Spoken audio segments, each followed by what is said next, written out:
তো নমস্কার দর্শক, এই মুহূর্তে আমি দাঁড়িয়ে রয়েছি কল্যাণী স্টেডিয়ামে। আজকে আই লিগ 2-তে একটি গুরুত্বপূর্ণ ম্যাচে ইউনাইটেড স্পোর্টস ক্লাব 1-0 গোলে সুদেবা দিল্লিকে পরাজিত করলো। হাতে এখনও একটি ম্যাচ এবং এখানে রয়েছেন সকলেই চেনেন অঙ্কন ভট্টাচার্য টিমের ক্যাপ্টেন, রয়েছেন সৌরভ সামন্ত গোলকিপার এবং সুশোভন ঘোষ স্টপার। তো আমি প্রথমে আসছি ক্যাপ্টেনের কাছে। তো অঙ্কন, আজকের ম্যাচটা কীরকম ক্রুশিয়াল ছিল এবং কতটা কঠিন ছিল? এখন মানে এই ম্যাচের আগে লিগের যা পরিস্থিতি ছিল, এই ম্যাচে আমাদেরকে জিততেই হতো, একদম ডু অর ডাই ম্যাচ ছিল।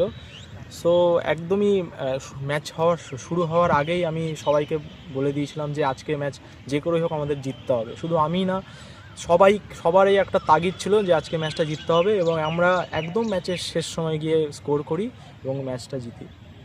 তো সামনে যে ম্যাচটা রয়েছে খুবই ক্রুশিয়াল ম্যাচ, দিল্লি এফসি খুবই শক্তিশালী টিম, কী ভাবছো?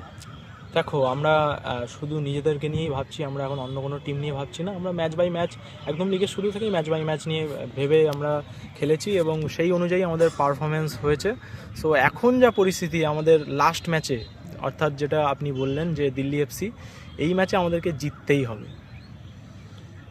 আচ্ছা, এবার আমি আসছি সৌরভের কাছে। সৌরভ, আজকে তুমি শেষ দুটো ম্যাচ খেললে, তো আজকের এই ম্যাচটা তোমাকে খুব একটা কঠিন পরীক্ষার মধ্যে ফেলেনি, কারণ যাই হোক আজকে খেলাটা তোমার মানে কীরকম লাগলো, কতটা কঠিন মনে হলো? কঠিনের ব্যাপার তো না, কেন এই ম্যাচটা আমাদের দিকে জিততে হতো এনি হাও 100% দিয়ে। আর অ্যাটাক তো সেই রকম হয়নি, ডিফেন্স লাইনে অতটা আসেনি, আমার কাছেও তেমন বল আসেনি আমরা, কারণ অ্যাটাকিং ফুটবল খেলছিলাম, তাই জন্য সেটাই। সুশোভন, দুই স্টপারের মধ্যিখানে গোলকিপার, এদিকে একজন এদিকে একজন, তো আজকের ম্যাচটা নিয়ে কী বলবে? আজকের ম্যাচটা নিয়ে অঙ্কন যেমন বললো যে আমাদের ম্যাচটা জিততেই হতো, যদি না জিততাম তাহলে আমাদের আর পরের দিনের ম্যাচটা কোনো গুরুত্ব থাকতো না। তো সেই ভেবেই আমাদেরকে নিয়ে আমাদের যে কোচ আছেন লালদা, বলেছিল যে প্রথম থেকে আমাদের যেমন করেও জিততে হবে। এবার আমরা প্রথম থেকে অ্যাটাক করছিলাম, গোল পাইনি, আমরা টিল 90 মিনিট গোলটা পেয়েছি এবং আমরা এই জয়ে খুশি সবাই, এবং পরের ম্যাচের দিকে তাকিয়ে থাকছি।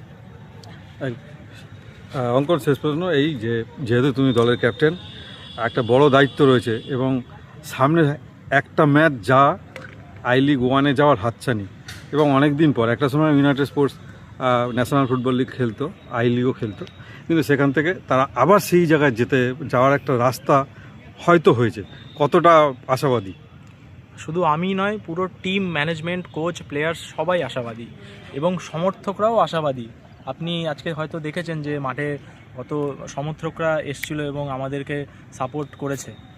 সো আমি মনে করি যে এটা আমরা যদি নেক্সট ম্যাচ জিতি, তাহলে আমাদের বাঙালি প্লেয়ারদের জন্য খুব ভালো একটা প্ল্যাটফর্ম তৈরি হবে, অনেক বাঙালি ছেলে উঠে আসবে, আগের গৌরবময় দিনগুলো আবার ফিরে আসবে।